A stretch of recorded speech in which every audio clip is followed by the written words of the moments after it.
my brothers and sisters of the same struggle. I would like to say I'm sorry for not speaking in Urdu with you to be able to show how deep is my respect for you.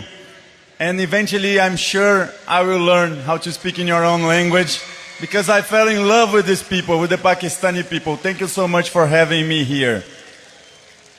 I'm a Brazilian, 39-year-old Brazilian, a social environmentalist, an internationalist, and a solidarity activist for Palestine. Since I was 18 years old, I learned that there was something wrong with this world.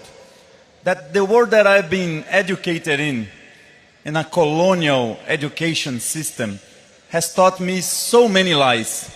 I was taught, for example, that the United States of America were the examples of liberty, of human rights, of success and abundance. And I also heard the same thing about Europe.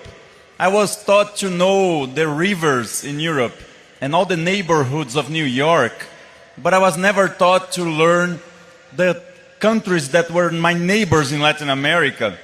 Never taught to learn the history of Pakistan against colonialism, against British imperialism. And so when I was 18, I started to understand all of that.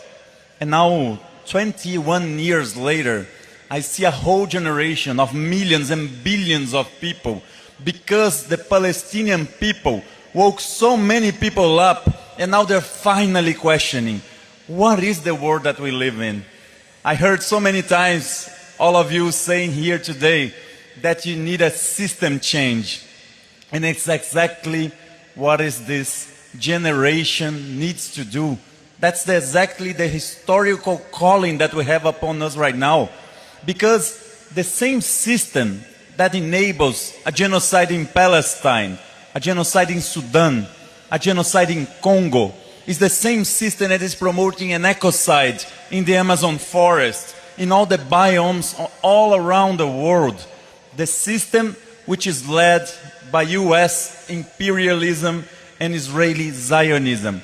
A horrible system that exploits our workforce, that oppresses people, and that destroys nature. In its way of working, this system needs to be defeated. And we need to build a new system instead of that. A system where people can really live in truth and happiness, where people can live in solidarity, where people can live in love. The Ummah that you're building here, that you're teaching the whole world how to live, is where we need to look forward.